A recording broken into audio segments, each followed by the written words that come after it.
여러분 안녕하십니까. 끝판토론이 돌아왔습니다. 매주 금요일 저녁에 여러분들과 만나는 끝판토론. 지난주 정말 총선 결과가 어떨지 김종 박사와 박진영 교수가 전망해줬던 것 30만 회 이상의 조회가 나왔습니다. 깜짝 놀랐습니다. 그만큼 깊이 있는 분석으로 여러분들께 정확한 정보로 총선의 실체를 알려드리기 위해서 오늘도 끝판토론 준비했습니다.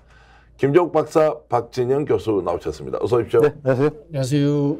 지난주에 박진영 교수가 전망했던 아주 디테일한 그 내용이 많은 언론들과 거의 똑같이 정리가 되어서 먼저 보도했다, 먼저 알려줬다. 역시 박진영 교수의 감은 남다르다, 이런 평가를 받고 있습니다. 느끼고 계신가요? 아니요, 제가 감이 탁월하진 않고요. 늘 말씀드리지만은 데이터를 열심히 보고 그 다음에 제가 실무자 출신이기 때문에 현장에 있는 실무자들을 통해서 정보를 얻는 겁니다. 네. 제가 우리 김어준 씨나 그런 분들처럼 탁월한 사람은 절대 아닙니다. 네. 어쨌든 그런 분석, 그리고 특히 접전 지역에 대한 수도권 판세 분석, 이런 부분도 오히려 지난주 방송할 때 김종 박사가 얘기했던 거는 흐름이나 경향이었는데 일주일 사이에 실제 여론조사를 보니까 그렇게 바뀌어버리더라고요. 그만큼 먼저 읽어내고 설명하고 분석하는 것이 적중했다. 그래서 오늘도 여러분들과 함께 지금 현재 나흘 앞으로 다가온 총선에서, 자, 정확하게 토요일, 일요일, 월요일, 화요일이니까 나흘 남았습니다. 총선 결과를 좀 더 쪽집게처럼 예측하기 위해서 90% 정도의 지역구는 결정이 다 나버렸다. 나머지 10%의 지역구가 어떻게 될 것인지 오늘 두 분과 함께 뜨거운 분석의 공간으로 여러분들 함께 모시면서 얘기 나누겠습니다. 채널 고정하시고요. 좋아요 누르지 않았으면 좋아요 눌러주시면서 이 방송이 좀 더 많은 분들에게 퍼져나갈 수 있도록 여러분 조금 도와주시면 고맙겠습니다. 지역별 판세 바로 분석해 보겠습니다. 자, 수도권, 특히 서울에는 동작이 어떻게 될지, 동작을 지역구 어떻게 될지, 그리고 용산도 지금 엎치락뒤치락 한다는 것인데 이게 어떤 것으로 이제 드러날지, 그리고 송파, 자, 이 지역구도 지금 매우 요동치고 있다, 이렇게 보는데 박진영 교수가 자, 어떻게 될 것이라고 일단 좀 정리를 해 주시죠. 이 흐름이 그대로 간다. 예. 그리고 참 표현이 그렇습니다만은 이길 곳은 이기고 질 곳은 진다. 예. 그 이야기는 뭐냐면요. 바람이 불었습니다만은 바람을 받칠 수 있는 조직, 그 다음에 후보의 개인기가 있으면은 그 바람을 타고 가는데요. 근데 후보의 개인기와 조직이 없으면은 선거 초반의 흐름대로 그대로 갈 것이다. 요동을 치다가. 예를 들자면 이런 겁니다. 용산 같은 경우에 저는 민주당 후보가 이길 가능성이 상당히 높다고 봅니다. 그거는 이제 강태웅 후보가 그 기존에 있던 민주당 후보들과 달리 용산고 출신이고, 그 다음에 지난 총선에 떨어지고 난 이후에 4년 동안 표박가리를 했습니다. 그리고 상대적으로 권영세 후보는 이태원 참사 이후에 보였던 모습들에 대해서 비판적인 평가를 받을 수밖에 없고요. 그런 점에 있어서 저는 강태웅 후보가 이길 가능성이 높다, 이렇게 보고요. 반대로 동작을 같은 경우는 저도 장담은 못하겠습니다만은 저는 아직도 나경원 후보가 이길 가능성이 조금 더 높다, 그렇게 봅니다. 선거라는 것이 이 바람이라는 것과 그 다음에 유세차 타고 다니면서 뚱땅뚱땅 하는 게 흐름을 좌우합니다만은 실제로는 바닥에 2, 3천 명 정도의 자기 조직이 있어서 여론을 받칠 수 있어야 되고, 역풍이 불 때 그걸 또 구전이나 이런 것도 막아낼 수 있는 그런 실력이 있어야 되는데, 안타깝게도 유상용 후보가 늦게 결정이 됐고, 그리고 그 지역이 최근 몇 년 동안 민주당이 당 조직 관리에 소홀히 했기 때문에 저는 2,000표, 3,000표로 결정나는 곳에서 있어서는 쉽지 않을 것이다, 이렇게 예측을 합니다. 동작을 어떻게 보십니까? 지금 유상용 후보가 여론조사상으로는 박빙 우위, 박빙 유리 이런 상태가 되고 있던데 각 교수 얘기대로 그렇게 갈까요? 아니면 뒤집어질까요? 그러니까 지금 특이한 양상이 뭐냐면 언론의 여론조사가 보도가 돼서 만약에 열세다라고 나오기 시작하면 정권 심판의 유권자들이 결집하는 현상들이 발생하면서 다시 뒤집어버리는 현상들이 나타나긴 해요. 그러니까 이건 뭐냐면 지금 선거구도의 핵심적인 부분들은 정권을 심판하고 싶은데 심판하게 달라는 요구인 거고, 근데 심판을 할 지역이 내 지역인데 내 지역에서 지고 있다는 사실이 나오게 되면 사람들이 분노해서 이렇게 올라오는 측면이 있는데 박진영 교수님 말씀처럼 용산 같은 경우의 흐름과 동작의 흐름 좀 다르다는 느낌 분명히 있어요. 그래서 동작을은 용산은 좀 추세적으로 좀 이기는 흐름으로 가고 있는 것 같은데 동작을은 얼마나 당일날 유권자를 잘 동원해낼 수 있는 힘이 있는가 부분이 되게 중요한 것 같은데 지금 그 유사명 후보가 개인적으로 하지는 못하는 것 같고 당력으로 집중해서 그걸 할 수밖에 없는 상황인데 이게 계속 그때 당일까지 갈 수 있을 것인가라는 부분에 있어서는 잘 모르겠어요. 그래서 그 부분 같은 경우는 좀 약간 좀 우리가 여백으로 남겨둘 필요가 있을 것 같고 근데 용산은 좀 약간 흐름은 바뀐 것 같아요. 또 특히 용산이 대통령실이 있다라는 의미에서 유권자들 같은 경우는 상당히 좀 구조화되고 있다는 생각이 들기 때문에 경향적으로 좀 용산은 좀 그런 것 같다는 생각이 듭니다. 자, 용산은 대통령실이 있기 때문에 오히려 불리한 상황이다. 정권 심판 열기가 높아졌기 때문에 결국 민주당 후보가 당선될 가능성이 높다는 것이고 동작을 같은 경우에는 유삼영 후보가 조금 어렵지 않느냐. 여론조사상으로는 본인이 앞선 조사 결과도 있습니다.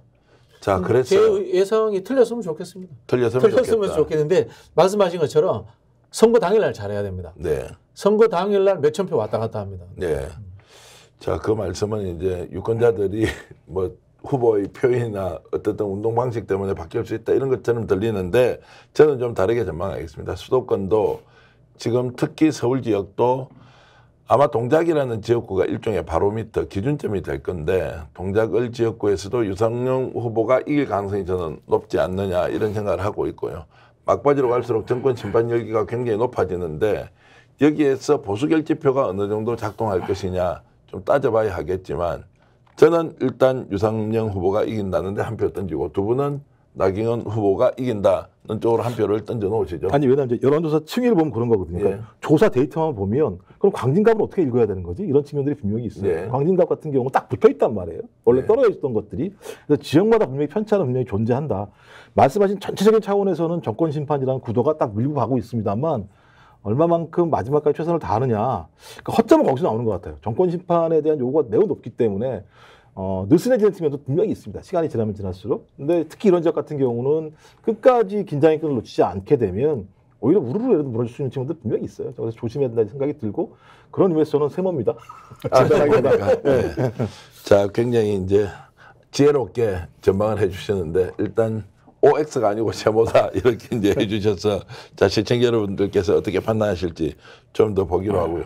분당 가벌 지역은 대체로 정리가 됐다고 봐야 됩니까? 어떻습니까? 저는 민주당이 이길 것 같아요, 둘 다. 둘 다 이긴다. 네. 그러면 이제 분당 갑 지역구는 안철수 후보하고 네네. 지금 그 이광재 후보가 지금 맞붙고 있는데 네네. 뒤집어졌다 이렇게 보시면 그거는 이제 두 가지 측면인데요. 첫 번째는 후보의 실력 차이가 너무 나요. 그래요. 안철수 후보는 명성에 의존한 선거를 하시는 분이고 이광재 후보는 선거를 제대로 할 줄 아는 사람입니다. 네. 태영평정, 옛날에 태백, 영월, 평창, 정선 거기에서 민주당 후보로 재선한 사람입니다.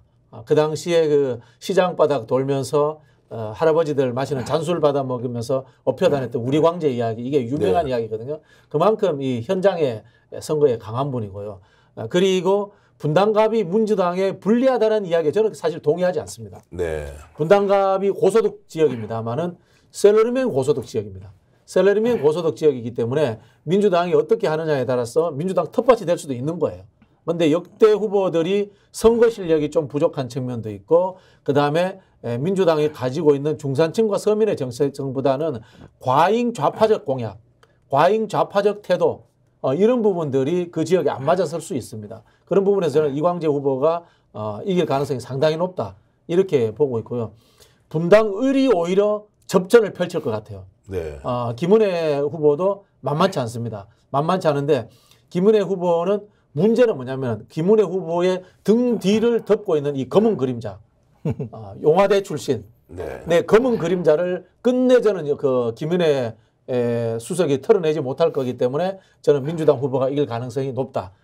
분당 갑을 둘 다 그렇게 봅니다. 분당 갑을이 그래도 국민의힘 쪽에 유리한 지역구였다고 알고 있지 않습니까? 분당 갑을이 민주당에게 넘어간다. 그러면은 경기도에서 실제로 가져갈 만한 지역구가 좀 남아 있습니까? 국민의힘이? 뭐 지금 한 두 군데 정도?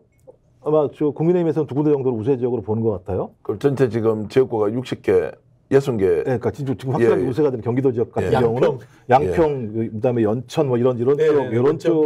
근데 또 이제 보니까 김용태 후보가 나왔던지 포천 가평인가요? 거기도 역전되는 여론조사가 나온 게 있기 때문에 제가 볼 때는 경기도 지역이 전반적으로 제가 볼 때는 민주당 바람, 그러니까 정권 심판 바람 플러스 원래 이제 민주당 텃밭이기도 했었기 때문에 이 두 가지가 같이 불면서 상황이 진행되고 있어서 말씀하신 것처럼 분당도 마찬가지인데 분당은 제가 볼 때 추세상 넘어가는 흐름이 만들어진 것 같고 또 괜찮은 후보들이에요. 여기서 재선한 분도 한 분 계시고 그렇죠. 이강재 후보 같은 경우는 뭐 강원도지사에다가 과거 노무현 대통령 시절에는 좌우에 있었던 2인자 중에 하나였었던 측면이 있었고 또 그다음에 이쪽 지역 분들의 보수적인 유권자들이 좀 소위 막말로 좀 쪽팔려 하는 것 같아요. 이 현 정부에 대해서. 네. 내가 보수지만 뭐 어떻게 이걸 이따위로 하나.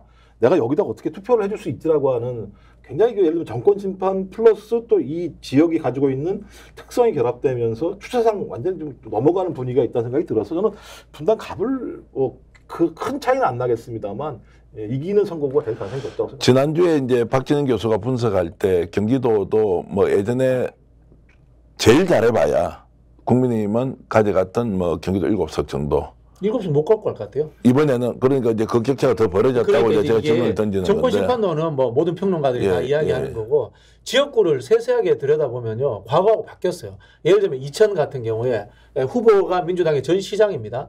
그리고 또 이천 하이닉스가 생기면서 공단이 생기면서 노동자들이 이주를 해왔어요. 인구 구성이 바뀐 거예요.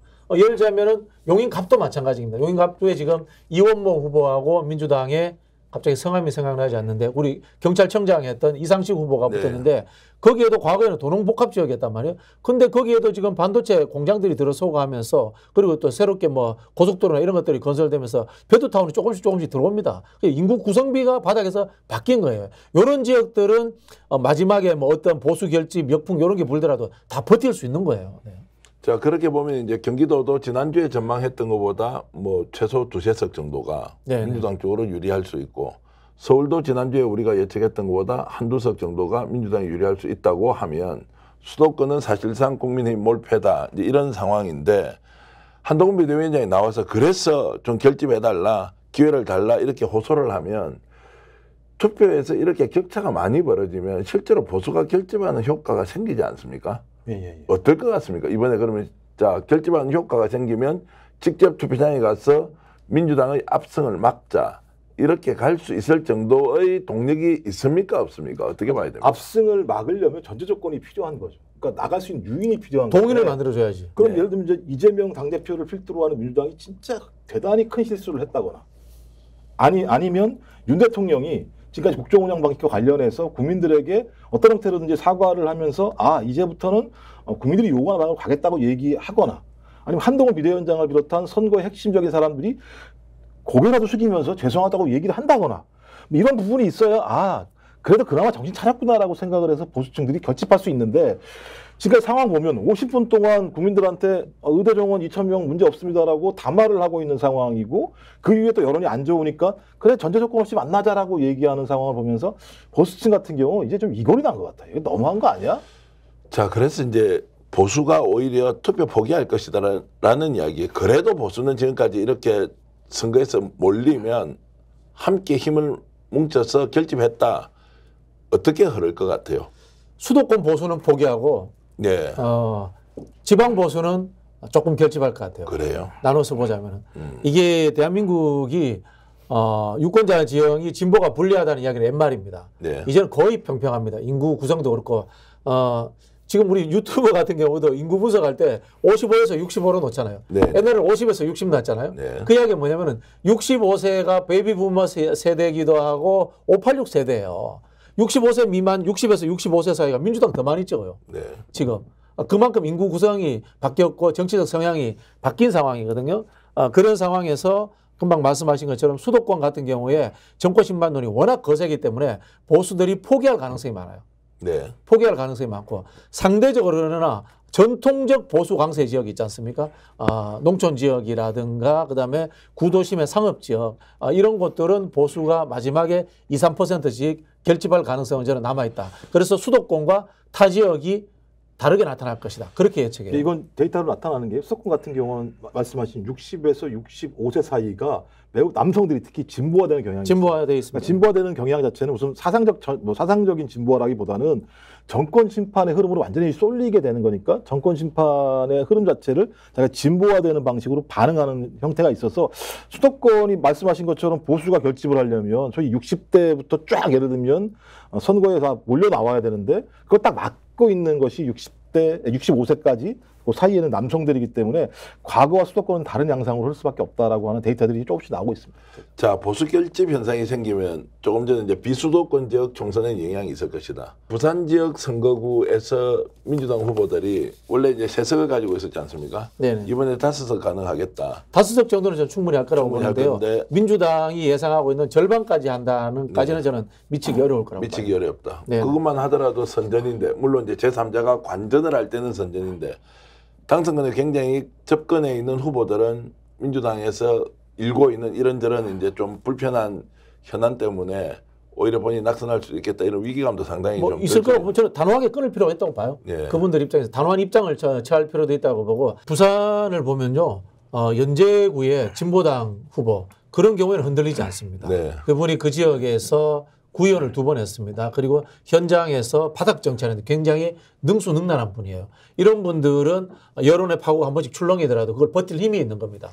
그리고 뭐 또 하나 예를 들자면 해운대구의 홍순원 후보, 해운대 갑일 겁니다. 주진우 후보가 붙었는데 이분도 구청장을 하면서 평판이 굉장히 좋았어요. 그리고 조직이 나름대로 갖춰져 있습니다. 그 지역구가 부산의 강남이라고 하는 데잖아요. 근데도 이분은 버틸 수 있는 거예요. 그런 부분 차이가 있는 겁니다. 자, 그러면 이제 관록 있는 지역구의 후보들은 어쨌든 바람이 오더라도 자기가 스스로 버티낸다 이제 이런 건데 그러면 이제 궁금한 게 배재정 후보가 부산 사상에 출마하고 있지 않습니까?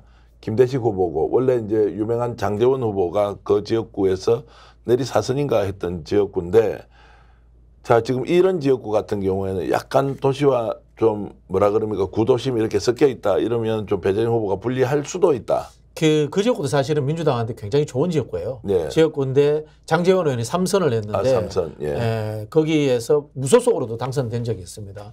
장제원 의원의 역할도 크고요. 그다음에 배재정 후보가 아까 말씀드린 것처럼 이 생활 정치를 통해서 바닥을 다져놨는가 라는 부분이 굉장히 중요하게 느껴지고요.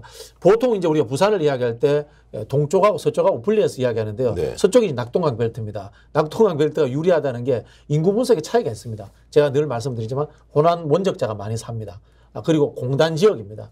그리고 젊은 분들이 많이 삽니다. 이런 지역에는 민주당 후보가 기층 활동을 잘한 분들은 버티는 힘이 있습니다.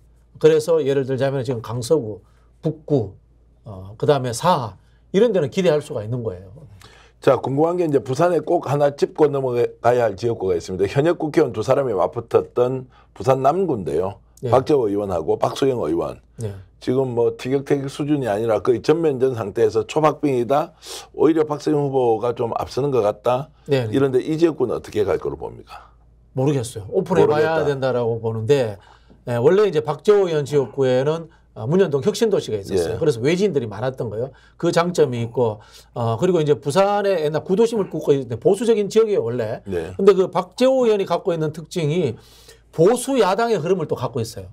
민주당이 사실 문재인 정부 그다음에 그전에 경제민주화 이렇게 하면서 진보적 색채를 많이 띄었는데 이 박재호 의원이 갖고 있는 게 YS 비서관 출신이에요. 그리고 노무현 대통령 비서관 출신이에요. 이러면서 이 부산의 야당의 흐름의 적통이에요. 그게 이제 하나의 작동했던 측면들도 있고 정치활동 방식도 과도하게 진보적인 이슈를 따라가지 않았어요. 이게 또 장점이기도 합니다. 그런 부분들이 작동했기 때문에 박재호 의원이 그 지역에서 당선이 됐던 거거든요. 그런 이제 개인기가 있기 때문에 해볼 만한데 이게 선거구 2개가 합쳐졌기 때문에 저는 사실 여기에 대해서는 자신이 없어요. 네. 진짜 세모입니다. 이거. 그러니까 누가 이긴다고 사실 예측하기 어려울 정도로 두 사람 다, 예, 두 사람 다 역량이 출중한 현역 의원들이다 이렇게 이제 이해를 하겠습니다.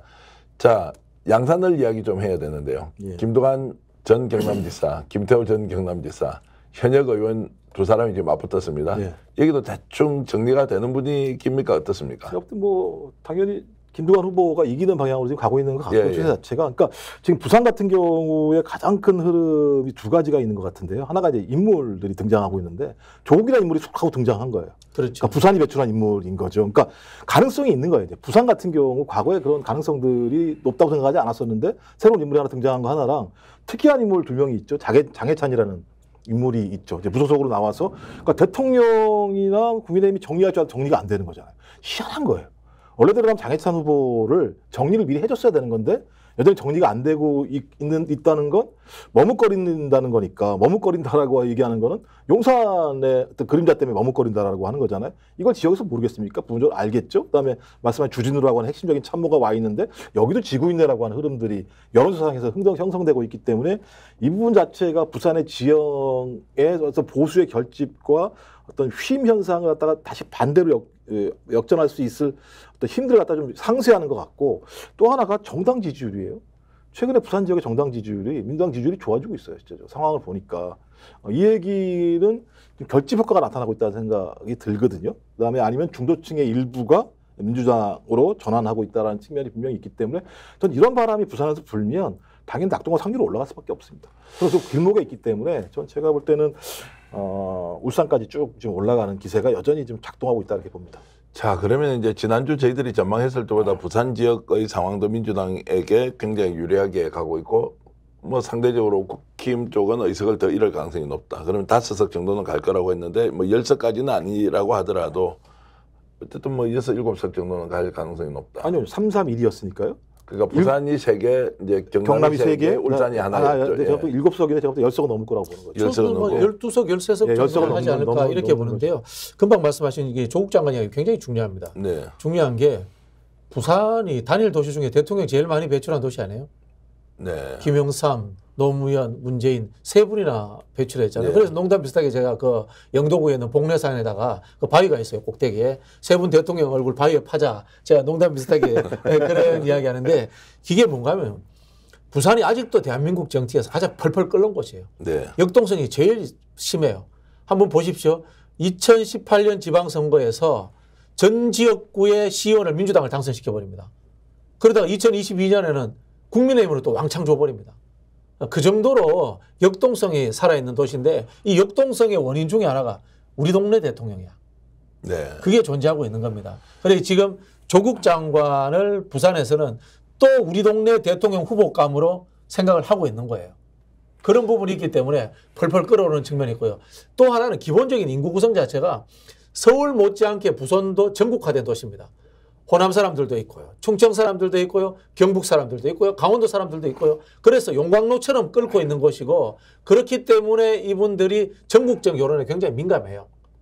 그런 흐름이 있기 때문에 부산이 끓고 있고 또 하나 요거는 제가 양당에 꼭 하나 이야기하고 싶은데 다 YS를 놓치고 있어요. 부산에는 분명히 YS가 있습니다. YS가 있는데 양당이 YS를 놓치고 있습니다. 지금 국민의힘은 정당 자체의 색깔이 극우화되면서 YS를 놓치고 있고요. 민주당도 YS가 우리 편이었는지 저쪽 편이었는지 애매한 거야. 나중에 당적을 보면 분명히 저쪽 편이야. 저쪽 편인데 YS가 민주화 운동을 하면서 겪었던 이 상고의 역사 이런 것들은 또 민주당이 또 가지고 있거든요. 그래서 YS가 굉장히 중요하다. 저는 그런 이야기를 해드리고 싶어요. 조국 혁신당 조국 대표가 이걸 잘 알아차리고 YS를 딱 상승화시켰지 않습니까? 왜냐하면은 이 사투리 쓰잖아요. 예. 그 다음에 조국이 가지는 이미지가 중도 이미지가 있어요. 네. 리버럴 이미지가 있습니다. 보통 이제 우리가 이렇게 이야기합니다. 이게 이제 이념적인 분류를 할 텐데 김대중 대통령을 자유주의 진보,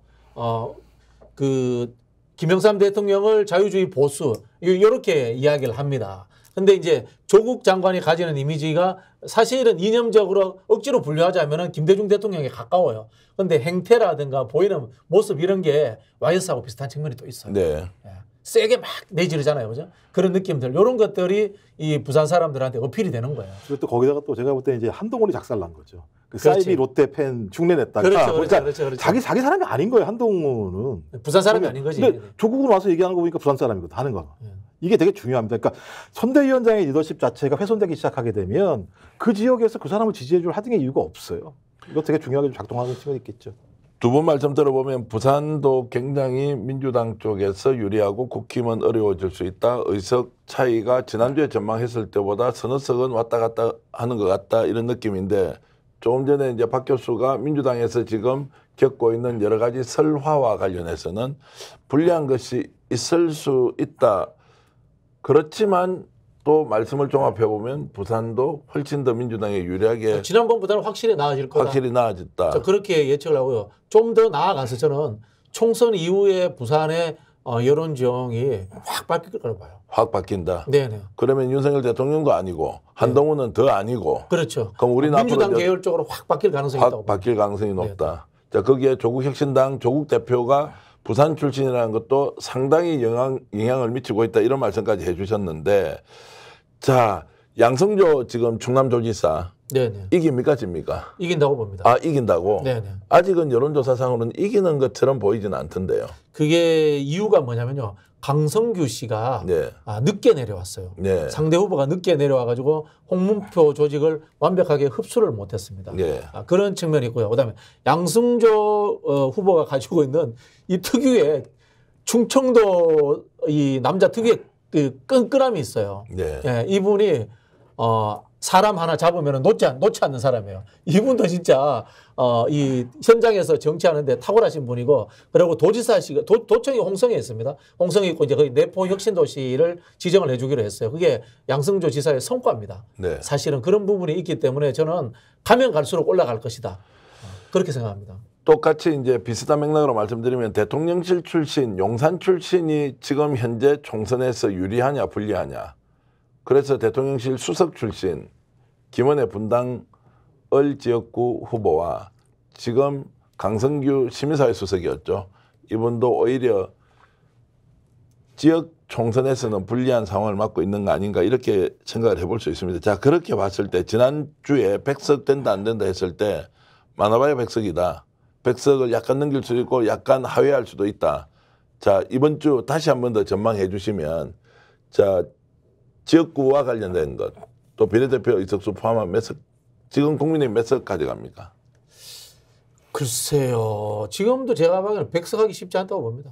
100석을 하기 어렵다. 네, 100석 원전에서 왔다 갔다 합니다. 그러니까 지난주에는 100석을 넘길 수도 있다. 105석, 110석까지 네네. 갈 수 있다고 했고요. 네네. 90석을 약간 밑으로 쳐질 수 있다고 했는데, 네네. 자, 이번 주에 전망하는 거는 100석 아래다 이렇게 확실히 얘기할 수 있습니까? 글쎄요. 뭐 그렇게 전망하기는 어렵죠. 전망하기는 어려운데 하여튼 100석 원전이다. 더 폭이 좁아졌다. 위에 올라갈 수 있는 폭이 105석 넘기기 어렵다. 105석 넘기기 어렵다. 어떻게 보십니까? 그러니까 저도 이게 참 매번 물어보는 거 어려운 질문이긴 한데. 그래도 답변을 해야 시청자 여러분들이 몇 석 되는지 아니 뭐 제가 답변해야 될 의무는 없는 것 같긴 합니다만 제 생각에는 아직도 여전히 105에서 115 사이. 그래요. 예, 제 생각에는. 그리고 이제 왜냐하면 우리가 모르는 지역이 좀 있을 수 있다는 생각이 많이 드는 거예요. 그러니까 여론에는 잡히지 않지만 이런 게 있어서, 그다음에 제가 볼 땐 분명히 기존의 180은 넘을 것 같다라는 느낌 분명히 드는데, 그러니까 이쪽이 지금 잘하는 게 뭐냐 고민을 해봐야 돼요. 그러니까 민주당이 이거 계속 좋은 얘기만 하고 있습니다만, 그럼 민주당이 지금 강렬하게 어필할 수 있는 힘이 지금 있는 것인가? 그러니까 정권을 심판해 달라. 이거는 현 정부가 그동안 못 해왔으니까 거기에 대해서 응징해 달라고 얘기하는 건데, 오케이 알았어. 내가 그거 하고 있잖아. 그다음 어떻게 갈 건데라고 하는 부분에 대해서, 그러니까 저도 발진을 할 때 거기에다 에너지가 더 흡수돼야 되는 측면들이 있는 건데 지금까지 보여준 게 있는가라고 하는 측면과 관련해서 약간의 의문이 있기 때문에 어떤 지역 같은 경우, 그러니까 국회의원 선거에서 왜 예측을 못하냐면 대선이야 한 사람을 뽑는 선거입니다만 국회의원 선거는 250 몇 개 석의 지역에 그렇죠. 대해서 벌어지는 아주 드라마틱한 게임들이 벌어지기 때문에 그 드라마틱한 게임 자체가 어느 지역이 한 지역이 확 뚫려가지고 6, 7석 정도가 만약에 정리가 되게 되면 우리 예측 자체가 10석이 넘어가는 예측이 되는 측면이 분명히 있기 때문에 마음 같아서야 범진보 진영이 210석 정도 얻었으면 좋겠다는 생각을 가지고 있습니다만 그건 바람일 뿐이다. 왜냐하면 보수 측이 과거에 비해서 많이 뭐 좀 평편해졌다고 말씀합니다만 완고한 보수 사회의 어떤 우리 그 과거의 역사가 분명히 있기 때문에 이 층들이 꼭 찾을 거예요. 뭔가 꼬투리라도 잡아가지고 결집할 수 있는 뭔가를 만들어냈을 때 이걸 상쇄할 수 있는 힘은 이쪽에 국권이 서 있어야 되는 건데 이 국권이 서 있는가? 이 두 가지의 문제 때문에 제가 야, 마음 편하게 얘기하면 210 얘기하고 싶은데. 강원 충청을 한번 네. 가보시면 그 네. 답이 나와요. 예를 들어 강원도가 8개입니다. 8개인데 민주당이 잘하면 4개까지 갈 수 있는 거예요. 춘천 2개, 원주 2개 갖고 올 수 있는데 제가 봤을 때는 그렇게 못 가져와요. 춘천 하나 현역 의원이 이길 가능성이 있고 원주 하나 현역 의원이 이길 가능성이 있단 말이에요.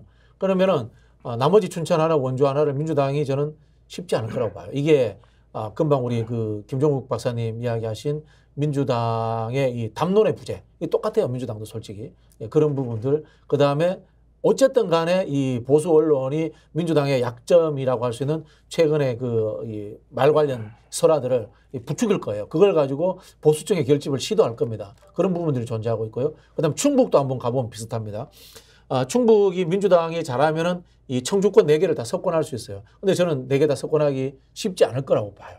이건 역시 이 보수적인 유권자들에게 뭔가 보수를 다시 찍으러 나와야 될 이유를 만들어주면은 그분들이 또 나옵니다.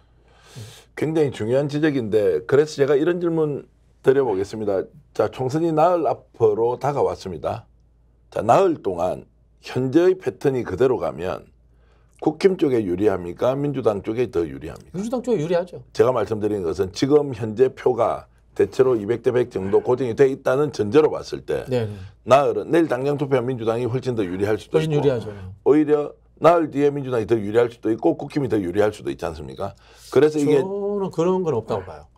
거의 결정돼 있다? 결정돼 있다라고 보고 있고 민주당은 큰 위험 요인이 없어요. 뭐 자잘한 건 있습니다. 예. 그리고 국민의힘도 뭐 위험 요인이고 뭐가 할 게 없어요. 예. 그리고 나아질 요인도 없어요. 예.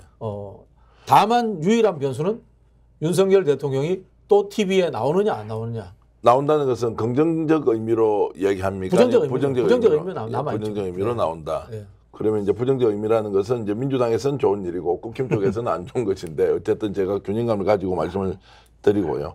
자, 그렇게 봤을 때 앞으로 있는 나흘의 이 기간 동안 크게 변동수가 없다. 보수 결집이 시도된다. 진보 결집이 더 강화된다. 이렇게 지금 보기 어렵습니까? 어떻게 보시나요? 제가 볼 때 이번 선거의 핵심은 박지원 교수 말씀하셨던 것처럼 윤석열이 다 했어요. 따지고 보면요. 그러니까 모든 구도 자체가 그런 거잖아요. 정권 심판이라고 얘기하는 건 당신들이 일을 제대로 못했잖아. 응징할 거야라고 하는 부분이기 때문에. 근데 계속 그렇게 얘기했음에도 불구하고 얼굴을 삐죽삐죽 들고 나오면서 국민들이 더 화나게 했던 측면이 있는 거지 않습니까? 그러니까 민주당이나 범진보 진영이 약간의 위협을 당할 때마다 윤석열 대통령이 나와가지고 표를 다 올려주는 방식들로 올라갔단 말이에요. 그러니까 앞으로도 마찬가지입니다만 아마 의대 정원 문제와 관련해서 마지막으로 뭘 할지 모르겠습니다만 그걸 한다는 건 윤석열이라는 대통령의 이름 얼굴이 나온다는 거잖아요. 저는 안 좋은 영향이라는 생각이 드는 거 하나하고 또 하나는 이번 선거의 가장 중요한 부분들은 중도의 쏠림 현상이라고 봐요.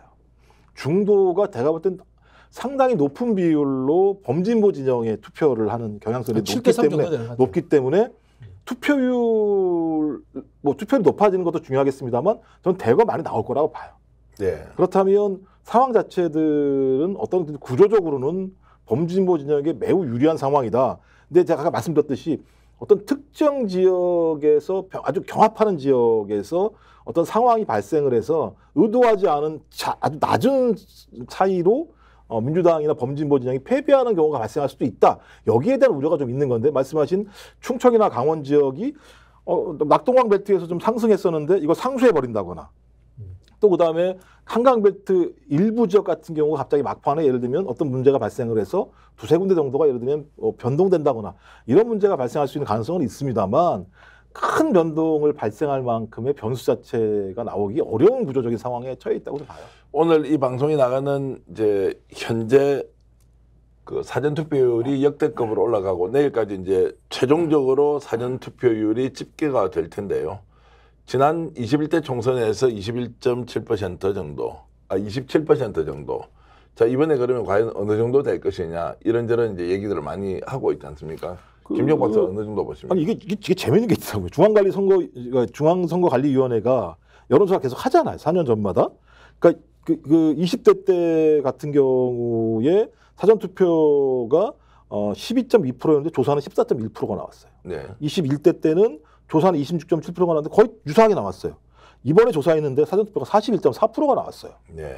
그럼 42.4% 안 나온다고 하더라도 적어도 지난번 대통령 선거 때 7%인가 8%인가 그 정도 나올 그 정도 나왔었지 예. 않습니까? 전 그러면 26에서 39 사이가 나올 거란 말이에요. 그럼 제가 볼 때는 30%대 중반까지 나온다면 저는 지난번에 저기 했던 66.2% 전체 선거율이 66.2% 정도였었는데 저는 그것을 능가할 투표도 나올 수 있겠다는 생각이 드는데 그 정도 나오면 제가 다 나온 것 같거든요. 국회의원 선거 때는. 근데 뭐 굉장히 좀 교수답게 이렇게 말씀하시는데 훨씬 더 시장 또는 이제 밑바닥의 상황은 더 급진적이다 이런 말씀을 제가 좀 드리고 싶은데 우린 그런 이야기 안 합니다. 사전 투표율 어느 정도 지금 보십니까? 저 김종국 교수 통계를 100% 신뢰하기 때문에 한 30, 한 5, 6%. 실제 40%가 나왔다. 그 정도 나올 가능성이 있다고 봅니다. 가능성이 있다고 보죠. 가능성이 있다고 보고 전체 투표율은 저는 한 60, 한 8%, 9% 이 정도 봅니다. 그것도 뭐 그냥 감이 아니고요. 역대로 보면요. 투표할 의향이 있다에 10% 정도 빠지게 나옵니다. 늘. 이번에 그러면은 이제 통계를 보면은 10% 빠진다고 봤을 때 68% 예, 투표할 의향이 있다라는 여론조사가 한 70, 한 7%, 8%, 뭐 80%요 정도 선에서 나옵니다. 거기서 한 10% 정도 보통 빠지더라고요. 저는 제가 71%에서 72% 나온다. 대통령 선거하면 75%를 약간 상회하는 수준, 경쟁이 치열할 경우.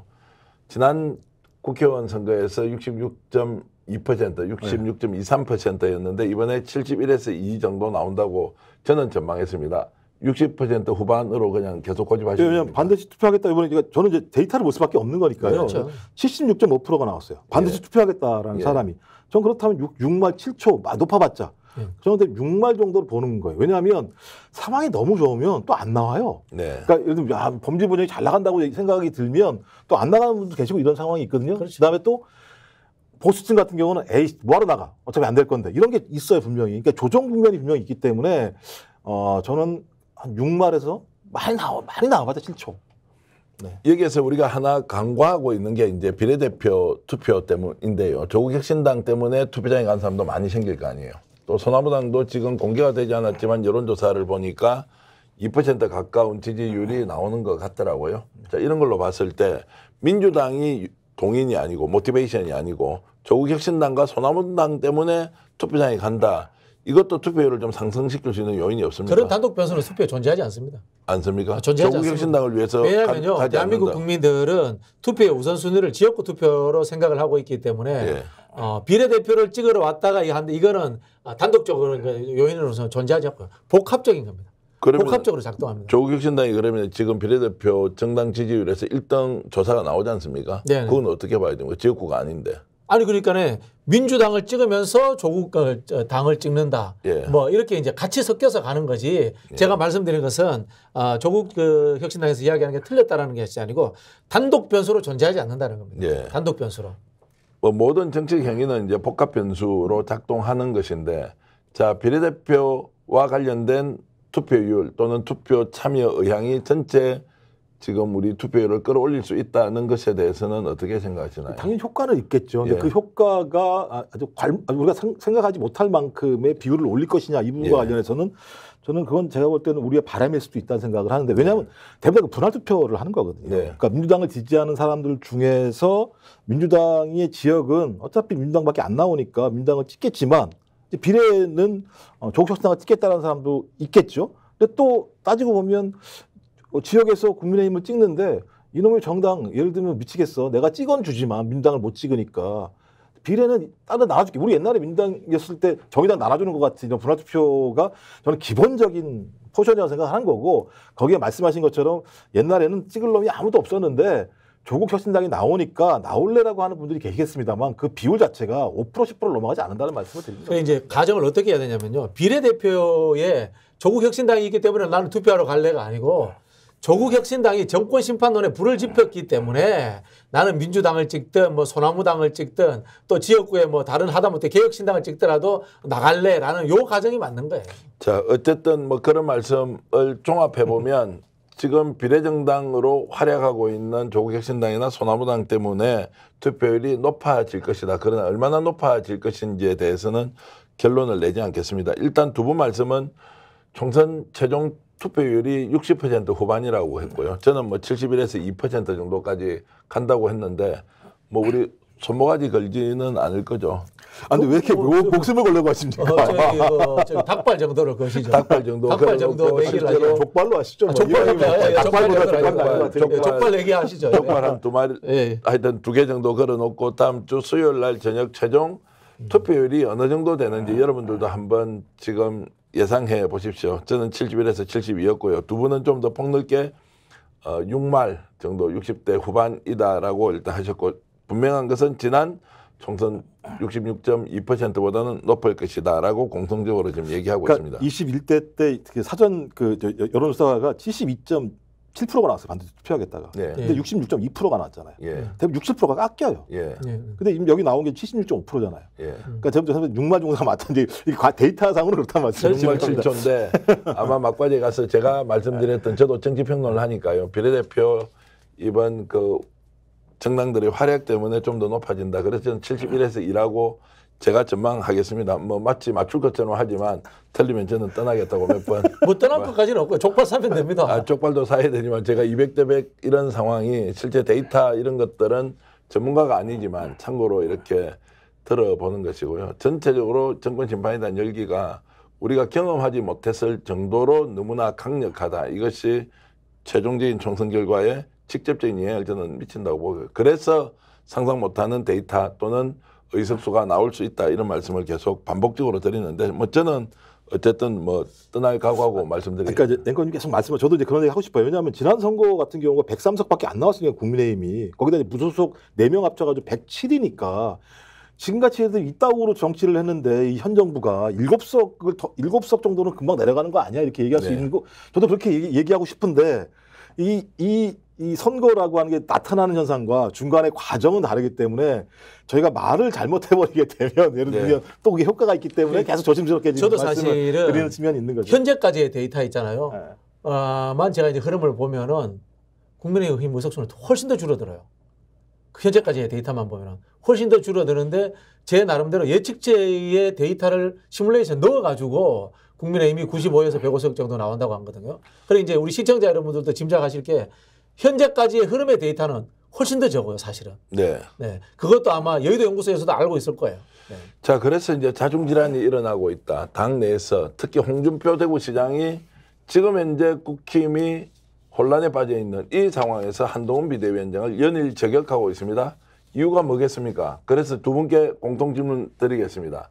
보수 결집을 위한 시도다, 아니면 총선 이후에 권력 재편기에 주도권을 행사하겠다에 대한 사전 포석이다. 어떻게 봐야 됩니까? 뭐 그냥 원래 이런 말 하시는 분이잖아요. 예. 원래 이런 말 하는 분인데 대한민국에 선당우사하는 정치인 저는 거의 못 봤거든요. 뭐 다 자기의 이익을 위해 가지고 포석을 넣어서 던져놓은 말이 아닌가. 네. 결국은 국민의힘이 쓰러지면은 내가 쓸어 먹을게. 저는 뭐 그렇게 읽혔습니다. 그런데 보통 총선을 날 다시 앞두고 이렇게 내부에서 총질도 하고 이렇게 합니까? 보통은 마지막까지 단일 대우로서 어깨동무해서 으쌰으쌰하면서 이겨보자, 정말 나와서 투표 좀 해주세요라고 할 텐데 이미 끝났다라고 다들 인식하고 있는 거 아니냐, 이런 이제 의심을 많이 합니다. 그러니까 저도 이런 집안을 본 적이 없습니다. 예. 선대위원장, 단독 선대위원장이 나와서 와, 개헌 저지선을 지켜주세요. 아니, 졌다라고 인정하는 거예요. 그 얘기는 뭡니까? 야, 우리 100석도 못 건집니다라는 얘기를 대놓고 하는 거잖아요. 예. 야, 그러면서 뭐 국민이 자유를 뺏깁니다. 협박을 또 하고, 그다음에는 자기가 선거 관련해서 많은 제안을 제기를 했었겠죠. 야, 이대로 가게 되면 당신 독박습니다. 그랬더니 이게 제 잘못입니까? 얘기했잖아요. 그러다 그 다음 날 하루 동안 연락 엄청 왔겠죠. 너 뭐 하는 거야? 선거 앞두고. 네가 이럴 수가 있어? 너랑 대통령이랑 이러니까 와서 그 다음 날 저의 책임입니다라고 얘기를 하는 상황이 벌어졌었잖아요. 그 다음에 또 거기다가 홍준표 대구시장은 또 참전을 해가지고 또 맨날 셀카 하나 찍고 앉아있어? 이런 얘기를 하는 건 제가 볼 때 이번 선거는 뭘 해도 어렵다라고 판단하는 것 같고, 자기의 포지셔닝을 잡기 위한 나름대로의 지금 레토릭을 한다고 생각합니다. 엊그제 이제 한동훈 비대위원장의 일종의 연설 또는 이제 대중을 만나서 하는 이야기. 자, 여러분은 자식들을 조국과 이재명처럼 키우고 싶습니까? 뭐 이런 이야기를 하던데, 야, 이게 지금 선거 막바지에 그거 유튜버죠. 그거 유튜버들의 이제 논법이죠. 딱 그렇게 하면은 그 아주 이렇게 뭐라 합니까? 업된 분들 끌어모을 수 있죠. 슈퍼챗도 받을 수 있고. 그렇습니까? 예, 그런데 과연 여당 대표의 이야기입니까 그게? 아니 그러니까 야당 대표 두 사람을 저런 우리 자식들을 저런 사람처럼 범죄자로 키울 겁니까? 그래서 저희들 찍어달라는 게 이게 메시지로서 어느 정도 이게 의미가 있느냐 이게 제 그냥 첫 판단이었고요. 두 번째는 한동훈 비대위원장이 그런 말을 하면서 진짜 진심으로 저렇게 하는 이야기야? 아니면 진심이죠. 전 진심이라고 봐요. 아무것도 모르고 하는 이야기냐? 진심이죠. 그분이 본 세상이 그게 다니까 특수부 검사로 살았으면서 똑같은 이야기입니다. 여당 성향의 극우 유튜버가 애들 커가지고 그 이재명 조국처럼 될래? 그렇게 이야기하면 반대에 똑같이 거울이 존재합니다. 야당 쪽의 극단적인 유튜버들은 커서 그러면 윤석열 대통령처럼 될래? 이렇게 이야기합니다. 그래 이재명 조국 심판론을 끄집어내는 순간에 그대로 윤석열 심판론이 나옵니다. 그걸 모르는 거예요. 그래서 여기에서 이제 경중을 따지고 있을 거다. 국민은 이재명 대표를 조국 대표를 싫어하는 사람도 있겠지만 윤석열 대통령, 김건희 여사 그리고 한동훈 비대위원장의 행태와 이 두 분이 해왔던 이 두 사람이 해왔던 행태를 비교해서 야 어느 놈이 더 잘못된 거야? 누가 더 나빠? 이런 질문 할 수밖에 없잖아요. 그건 전 질문이 성립이 안 돼요. 질문이 성립이 안 됩니까? 아니 이 조가 뭘 했다고요? 예. 뭘 심판을 해요? 이전은 권한이 없어요. 뭘 심판을 합니까? 정치의 영역에서 권한이 없어요. 이재명 당대표와 그다음에 조국 당대표에 대해서 국민들이 심판해야 될 게 뭐가 있어요? 예. 야, 사법부가 판단한 별 문제인 거잖아요. 이 문제를 걸고 나온 건 제가 할 게 없다는 거 하나 하고 또 하나는 제가 이 캠프가 매우 구려요. 칼로브 같은 선거운동 방식을 채택하고 있어요. 그러니까 막 계속 예를 들면 그 상대방을 적으로 만들어서 공격을 해서 그 적에 열광하는 사람들을 최대한 탈탈탈탈 모으고 선거 투표 못 나오게 하는 방식이 칼로브가 선택했던 선거 방식인데 그 옛날 선거 방식이거든요. 칼로브요? 예, 칼로브. 그러니까 저 아들 부시 선거 운동을 했던 사람 칼로브 아주 유명한 공화당의 갈라치기 선수 정치 컨설턴트인데 그 방식을 통일하게 쓰고 있는 거예요. 근데 자기들끼리도 이 말이 안 맞아요. 이뇨한이 뭐라 그랬습니까? 자식과 부인을 건드는 건 마피아도 안 한다고 얘기했잖아요. 그 말도 충격적이었어요. 근데 한동훈이 지금 하고 있는 게 좀 이렇게 얘기하고 있는 거잖아요. 그러니까 제가 볼 땐 저희 자중질환에 빠져 있는 상황인 것이고 아마 특정한 참모 그룹들이 이제 나가서 과거에 윤석열 그 후보가 되게 세게 얘기하고 뭐 퍼포먼스 보여주고 이렇게 하는 것처럼 아주 극렬하게 자극적으로 얘기를 해라고 얘기했을 거예요. 그러니까 제가 그때부터 그 퍼포먼스를 한 건데 그것도 그런 어떤 그런 모션이 되는 사람이라서 해야지. 그렇지 않, 그게 안 되는 사람이 그런 얘기 하는 게 자기 옷에 몸에 안 맞는 옷을 입고 저 얘기를 하고 있으니 국민들이 봤을 때 저 사람 왜 저러지라고 얘기를 들을 수밖에 없는 똑같은 거죠. 질문 드리면 인용한 위원장, 전 위원장이나 한동훈 비대위원장이 하고 있는 지금 표현이나 또 태도 그리고 대중에 대한 인식은 진심 맞습니까? 잘못 알고 오판하고 착오해서 누군가 잘못 주입된 정보를 어떻게 하다 보니까 이게 잘못돼 버린 거예요? 아니면 정말로 본인들은 마피아도 안 건드린다. 예를 들어서 2조 심판 해달라. 이게 진짜 진심이냐. 이런 제가 어리석은 질문을 계속 드립니다. 아니 대부 영화 같은 경우 마피아가 건들기도 하죠. 예. 자기 찍고 자기 자식을 이렇게 건들기도 하는데 그 문제가 중요한 게 아니라 딱 하나죠. 상징인 건 윤석열 대통령이 1년 6개월 동안 국민들한테 국민들 60% 국민들에게 부정적인 평가를 받았는데 한 번도 바꾼 적이 없잖아요. 자기가 잘한다고 생각하는 거죠. 자기가 잘한다고 생각하는 사람이 자기가 자기 잘한다는 방식으로 갈 수밖에 없는 사람에게 너는 왜 그러니 물어보는 건 매우 쓸데없는 질문이다. 이 질문은. 그렇다면 제가 볼 때는 지금 제가 볼 때는 윤, 한, 인 이 희한한 트리오. 네. 제가 볼 때 카르텔이 만들어져 가지고 완전히 지금 국민의힘을 작사를 내고 있는 거예요. 그러니까 네. 대통령이 후보 당시 했던 걸 그대로 지금 국민의힘 뽀개버리겠다고 하는 것 같다가 이 세 사람이 지금 뽀개고 있는 거죠. 실제적으로. 네. 자, 그래서 이제 최종 투표율과 보수 결집과 진보 결집 어느 쪽이 더 강할 것인지 여러분 판단해 보시고요. 총선은 사실상 끝이 났다.